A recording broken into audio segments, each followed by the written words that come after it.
Hey everyone, and welcome.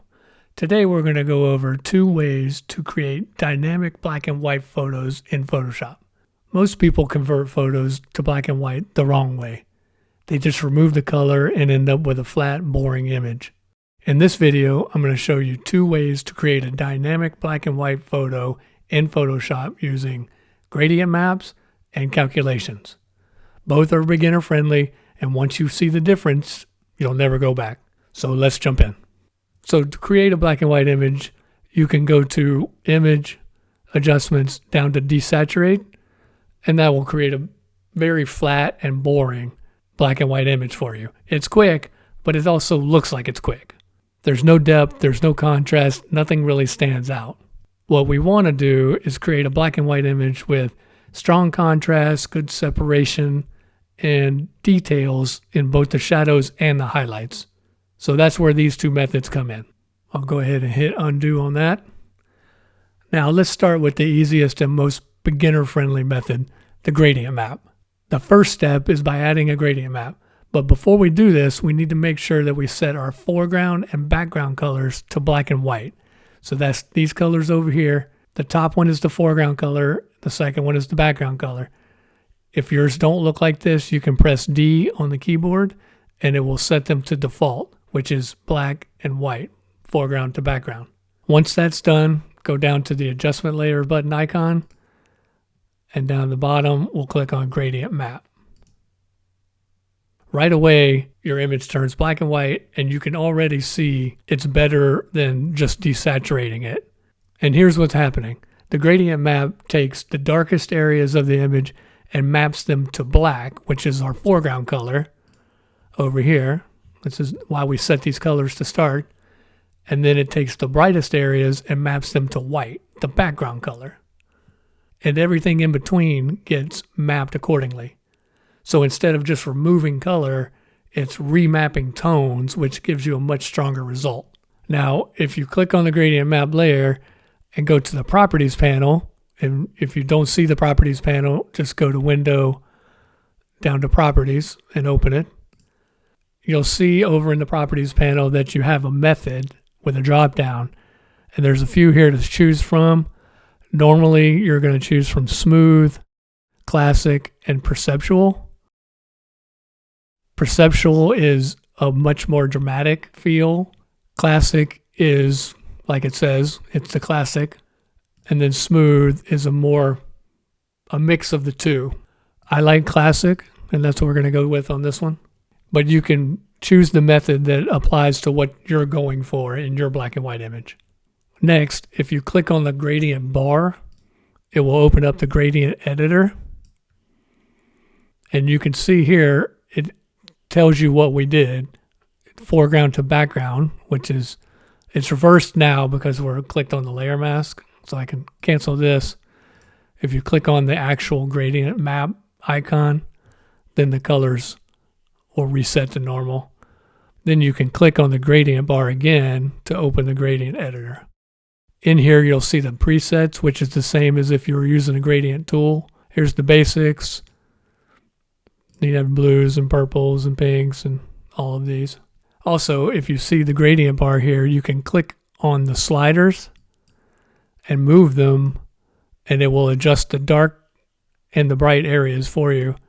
In between the 2 sliders is a diamond that tells where the transition happens and how strong the transition will be from dark to light. So if you move it here, then you have more light creeping into the dark. You can reset this back to 50. You can always type it in here if you want. This is also a great way to make a duotone. If you click on one of the sliders just one time, the color box will activate.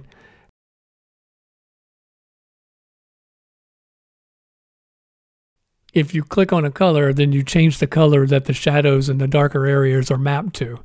So if you pick a dark color and hit OK, and then if you click on the white one, you can change this color as well. And then you're changing the color that the light areas are mapped to. And you can create a pretty cool looking duotone photo this way. So we'll just click this, change it back to white. Click this one once, change this color back to black. You can also gain more control over the gradient by adding another slider. You can see that your mouse turns from a pointer into a hand when you get close to the bottom. You can click anywhere and it will add one more slider for you. And then you can change the color of this one to anything you want.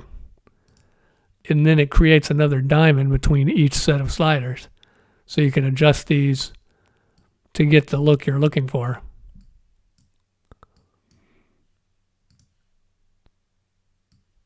So you could go really deep and get really, really technical here if you wanted to, or you could just leave it with the two sliders, adjust them a little bit, create a little bit darker darks, a little bit brighter brights, and hit OK and call it a day. Even after you hit OK, if you wanted to create a little more contrast and brightness or, any sort of adjustment, you can do that out here. So we could add a levels adjustment layer and just add a little bit more contrast to the whites and then slide the midtones over to get more contrast if you wanted. And very quickly you can see it's a much more dynamic black and white photo. You can even add a curves layer if we wanted to enhance the eyes a little bit. Push it up, invert the mask, and then take a brush, B on the keyboard. Use the left and right bracket keys to make it bigger. Just brush a little bit. Switch colors using X on the keyboard to remove what you don't want to add there.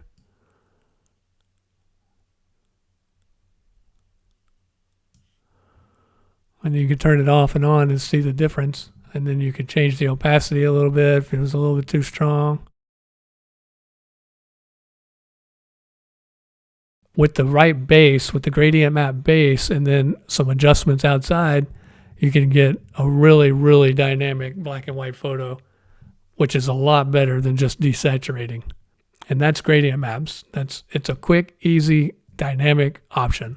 So let's delete this so we can get into our second method. Method number 2 is using calculations. This one is more about making changes based on what you see, and that will vary from image to image. Calculations lets you combine different color channels to create a custom black and white image.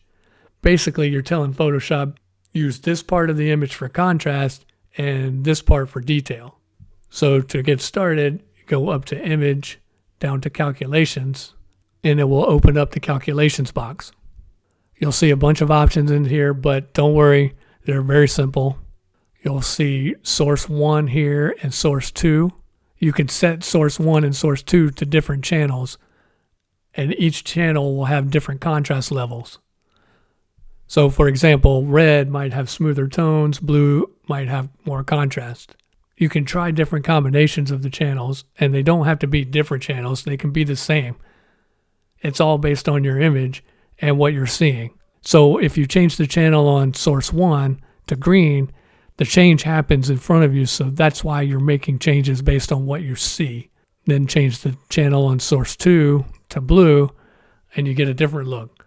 So all you do is play around with these channels until you get the look you're looking for.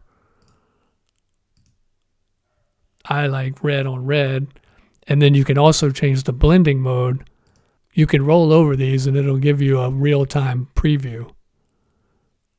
For this one, I like multiply.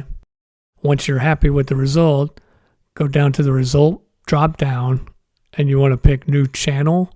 You can choose any of these, but new channel is the easiest one, and hit OK.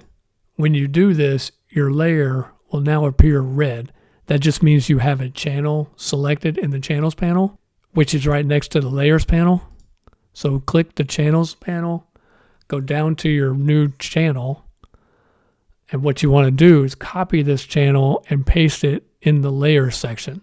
So to do that, just click Command or Control A to select all, and then click Command or Control C to copy it.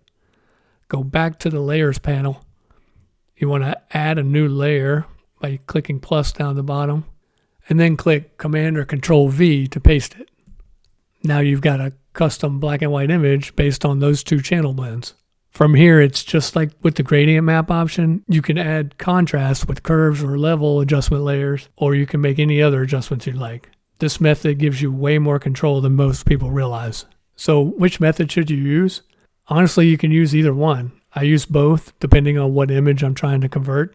The gradient map is faster, easier, and great for most situations, but calculations gives you more control. It's better for dramatic or artistic results, but it takes a little more experimenting. You can't go wrong with either one. A few good things to know before doing this: it's better if you can start with a good image. Lighting matters. Try not to overdo the contrast. Pay attention to the skin tones when you're doing this, also the blacks. So zoom in if you need to check details. And just remember that small adjustments go a long way. And that's how you create dynamic black and white images using gradient maps and calculations. If you've only been desaturating your photos, this is a huge upgrade.